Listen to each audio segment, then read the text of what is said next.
भारत दुनिया में इकलौता ऐसा देश है जिसका कोई मुकाबला नहीं कर सकता है। अब अमेरिका में बैठ के कोई देश के फैसले कर ले तो देश की गरिमा पे, संप्रभुता पे बहुत बड़ा हमला है। इसको हमें समझना चाहिए कि वो जो मुख्य आरोपी था कुछ दिन पहले पाकिस्तान में था, कोई पिकनिक चल रही है कि उधर भी चले जाते इधर भी आ जाते? क्या है बॉर्डर पे ऐसा? ये बताना चाहिए ना देश को। क्या भारत सरकार ने अंतर्राष्ट्रीय मंचों पर यह मांग रखी है क्या कि जब तक पाकिस्तान आतंकवाद पर कठोर कार्रवाई नहीं करता तब तक उसे किसी प्रकार की आर्थिक सहायता ना दी जाए? और जिस तरह से मीडिया ने माहौल बनाया था मोदिया, तो ऐसा लगा कि अगर देश की सेना ने जो हिम्मत जुटाई थी, सरकार मदद करती, तो माननीय नरेंद्र मोदी जी पाकिस्तान के भी प्राइम मिनिस्टर होते इसी बार, और फाइनेंस मिनिस्टर बैठी है हमारी, ये पाकिस्तान की फाइनेंस मिनिस्टर होती। इस तरह के हालात बने हुए थे और ऐसा मौका चूकना ही नहीं चाहिए था। और 15 लोग शहीद हुए, 43 लोग घायल हुए। 10 तारीख को दोबारा से जो है ड्रोन उड़े। सरकार के नेताओं की भाषा देखिए, कर्नल सोफिया कुरैशी के बारे में किस तरह के शब्द यूज किए गए, इन पे भी हमें चिंता करनी चाहिए। तब सरकार ने सीज फायर की अनुमति क्यों दी? क्या यह भारत की कूटनीति कमजोर नहीं दर्शाता? सेना के जवान अमरनाथ यात्रा की ड्यूटी पर जा रहे थे, ऐसी रेल दी गई उनको जिसकी हालत बड़ी खराब थी। सेना के जवानों ने मना कर दिया कि हम इस रेल में नहीं बैठेंगे। 4 दिन बाद बदलनी पड़ी और अपनी हरकतों से बाज नहीं आ रहा। तो हम अपने आम ना, पाकिस्तान ने कहा और आपने मान लिया, और आपने सीज फायर का आज रक्षा मंत्री जी को मैंने सुना, उन्होंने कहा भाई हम अपने आम नागरिकों को क्यों, जबकि मान रहे हैं, मैंने रक्षा मंत्री जी को सुना, वो कह रहे हैं कि ऑपरेशन सिंदूर खत्म नहीं हुआ, ये रोका गया। इसका मतलब हमें खतरा है कि दोबारा भी हमला हो सकता है। पाकिस्तान, हमारे उत्तर प्रदेश के मुख्यमंत्री बार बार कहते हैं कि चुनाव में कह रहे थे 6 महीने के बाद पीओ को इधर होगा, सरकार बन की, जनता ने तो मौका दे दिया। कहां है पीओ के? क्यों नहीं लेके आए इस बार आप लोग? कहूंगा आम लोगों की जान भी गई। क्या सरकार ने उन परिवारों को मुआवजा दिया है? जीवन का कोई मूल्य नहीं, जिन्होंने अपने परिवार खोए, जिनको सरकार ने क्या मुआवजा दिया, इस बात की जानकारी भी सरकार को पटल पर रखनी चाहिए। और कश्मीरियों को भी मैं बहुत धन्यवाद देता हूं कि उन्होंने कोशिश की, पता लगा है कि महादेव, ऑपरेशन महादेव हुआ है। आओ झुककर सलाम करें उनको जिनके हिस्से में मकाम आता है। बहुत खुशनसीब होते हैं वो लोग जिनका लहू देश के काम आता है। माननीय सदस्य श्री चंद्रशेखर जी। मैडम धन्यवाद। सभापति महोदया, आओ झुककर सलाम करें उनको जिनके हिस्से में मकाम आता है। बहुत खुशनसीब होते हैं वो लोग जिनका लहू देश के काम आता है। मैं सबसे पहले ऑपरेशन सिंदूर में जो हमारे देश की सेना है, उसने जो पराक्रम दिखाया, शौर्य दिखाया, उसके लिए उनको सैल्यूट करता हूं, जय भीम करता हूं। और पहलगाम हमले में जो निर्दोष हमारे नागरिक शहीद हुए या अन्य जो लोग उसके बाद सीज फायर के बाद जो शहीद हुए, उन सभी लोगों के लिए प्रार्थना करता हूं कि उनके परिवारों को कुदरत दुख सहने की शक्ति दे। महोदया, मेरे कुछ सवाल हैं सरकार से। क्या सरकार यह स्पष्ट कर सकती है कि आतंकियों को भारत क्षेत्र में प्रवेश और पहलगाम जैसे पर्यटन स्थल पर पहुंचने में किसने मदद की? क्या सुरक्षा एजेंसियों को इस हमले की पहले से कोई खुफिया इनपुट प्राप्त हुए थे? यदि हाँ, तो उन पर क्या कार्रवाई हुई? पहलगाम हमले में शहीद हुए नागरिकों और स्थानीय ड्राइवर माजिद खान के परिजनों को सरकार द्वारा क्या मुआवजा और सहायता दिया गई? क्या सरकार पर्यटकों की सुरक्षा सुनिश्चित करने के लिए विशेष स्टैंडर्ड ऑपरेटिंग प्रोसीजर लागू कर रही है? क्या भारत सरकार ने अंतर्राष्ट्रीय मंचों पर यह मांग रखी है क्या कि जब तक पाकिस्तान आतंकवाद पर कठोर कार्रवाई नहीं करता तब तक उसे किसी प्रकार की आर्थिक सहायता ना दी जाए? ऑपरेशन सिंदूर के बाद जब पाकिस्तान ने जवाबी हमले किए और 21 भारतीय नागरिक शहीद हुए, यहां तक कि हमारे गुरुद्वारों को भी निशाना बनाया गया, तब सरकार ने सीज फायर की अनुमति क्यों दी? क्या यह भारत की कूटनीति कमजोर नहीं दर्शाता? सभापति महोदया, मुजफ्फरनगर में हमारे जिला सचिव हैं भाई कामिल, उनके परिवार के 2 बच्चे भी इस हमले में शहीद हुए थे। क्या सरकार ये मानती है कि टीआरएफ द्वारा इस हमले में खासतौर पर हिंदू पर्यटकों को निशाना बनाना भारत में सांप्रदायिक द्वेष को बढ़ावा देने का प्रयास था? यदि हाँ, तो इसे रोकने हेतु सरकार ने क्या रणनीति बनाई? सरकार उस मुस्लिम पोनी ऑपरेटर को क्या सम्मान देगी जिसने अपनी जान देकर तीर्थयात्रियों की रक्षा की? क्या उसे शहीद घोषित किया जाएगा? पाकिस्तान को हाल ही में आईएमएफ द्वारा $2 अरब से अधिक की सहायता राशि दी गई है। क्या भारत ने औपचारिक रूप से आईएमएफ और अन्य वैश्विक संस्थाओं के समक्ष आपत्ति दर्ज कराई है? क्या सरकार ने जांचा है कि आईएमएफ या अन्य विदेशी मदद का कोई हिस्सा आतंकवादी गतिविधियों में उपयोग तो नहीं हो रहा है?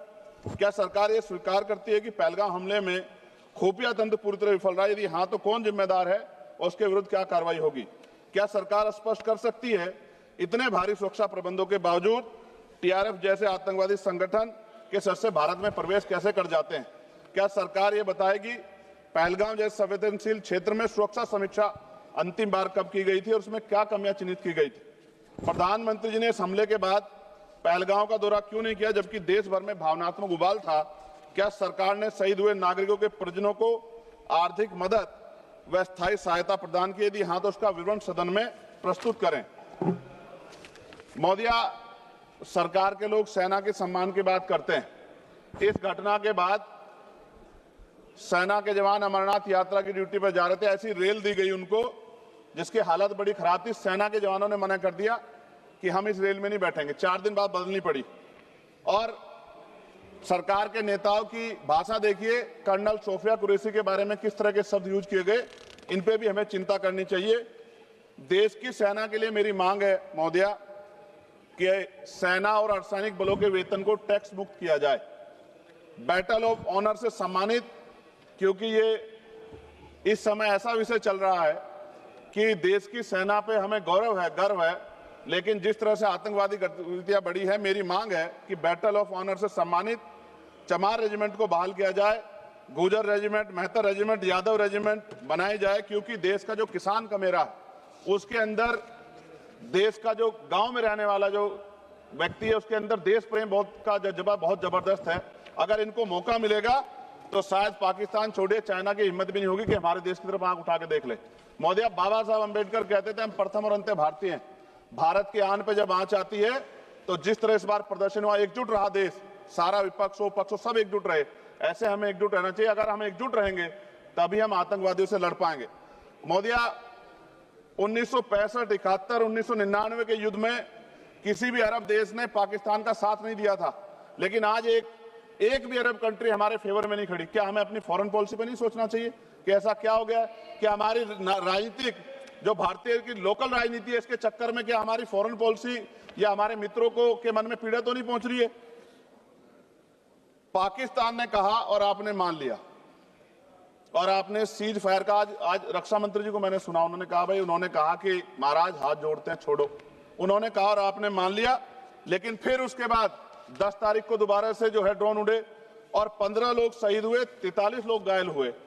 हम अपने आम नागरिकों को क्यों, जबकि मान रहे हैं, मैंने रक्षा मंत्री जी को सुना, वो कह रहे हैं कि ऑपरेशन सिंदूर खत्म नहीं हुआ, ये रोका गया, इसका मतलब हमें खतरा है कि दोबारा भी हमला हो सकता है, पाकिस्तान अपनी हरकतों से बाज नहीं आ रहा है। तो हम अपने आम नागरिकों को और सेना के जवानों के जीवन को खतरे में क्यों डाल रहे हैं भविष्य में? क्या हमें इसके पुख्ता और परमानेंट इंतजाम नहीं करने चाहिए? जैसे अगर सरकार को, मैंने कई बार सुना सरकार के लोग अखंड भारत की बात करते हैं, इससे अच्छा मौका आपको काम मिलता? पीओक्यू लेने के बाद हमारे उत्तर प्रदेश के मुख्यमंत्री बार बार कहते हैं कि चुनाव में कह रहे थे 6 महीने के बाद पीओक्यू इधर होगा, सरकार बन की, जनता ने तो मौका दे दिया, कहां है पीओक्यू? क्यों नहीं लेके आए इस बार आप लोग? तो पहली सीढ़ी तो इस बार ही चढ़ गए थे। जिस तरह से मीडिया ने माहौल बनाया था मोदिया, तो ऐसा लगा कि अगर देश की सेना ने जो हिम्मत जुटाई थी, सरकार मदद करती, तो माननीय नरेंद्र मोदी जी पाकिस्तान के भी प्राइम मिनिस्टर होते इस बार, इसी बार, और फाइनेंस मिनिस्टर बैठी है हमारी, ये पाकिस्तान की फाइनेंस मिनिस्टर होती। इस तरह के हालात बने हुए थे और ऐसा मौका चूकना ही नहीं चाहिए था।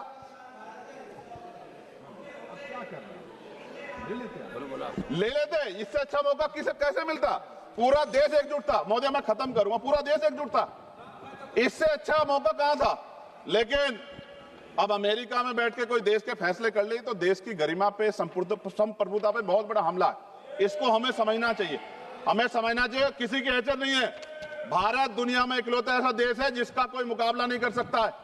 यहाँ का 140 करोड़ देशवासी एकजुट खड़ा है और सबको जवाब दे सकता है।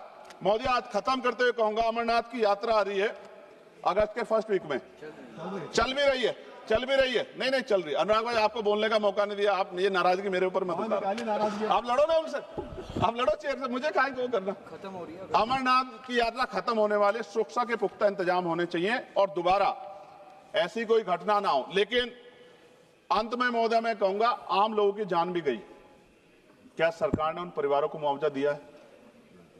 क्या उनके जीवन का कोई मूल्य नहीं? जिन्होंने अपने परिवार खोए, जिन्होंने अपना घर का बेटा, पति, घर का कमाने वाला खो दिया, उनका भी तो अधिकार बैठता है। सरकार ने क्या मुआवजा दिया, इस बात की जानकारी भी सरकार को पटल पर रखनी चाहिए, सामने रखनी चाहिए। और अंत में मैं धन्यवाद दूंगा भारतीय सेना को और भारत के का जो प्यार है कि पाकिस्तान और आतंकवादियों के भरसक प्रयास था कि यहां सांप्रदायिकता का माहौल बन जाए, लेकिन देशवासियों ने समझदारी दिखाई। और कश्मीरियों को भी मैं बहुत धन्यवाद देता हूं कि उन्होंने कोशिश की कि किसी भी तरह से कश्मीर के ऊपर जो ये इतना बड़ा इल्जाम लगा है, ये इल्जाम में कश्मीरी शामिल ना हो और ऐसे आतंकवादियों पर सख्त कार्रवाई। पता लगा है कि महादेव, ऑपरेशन महादेव हुआ है और यही पता लगा कि वो तीनों आतंकवादी मारे गए। लेकिन मैंने अखबार में ये भी पढ़ा था कि वो जो मुख्य आरोपी था कुछ दिन पहले पाकिस्तान में था। क्या कोई पिकनिक चल रही है कि उधर भी चले जाते, इधर भी आ जाते? क्या है बॉर्डर पे ऐसा? ये बताना चाहिए ना देश को। मैं आपका धन्यवाद करूंगा और भारत की महान सेना को मैं बधाई देता हूं, उनके लिए मंगल कामना करता हूं। जय भीम, जय भारत। महोदय धन्यवाद।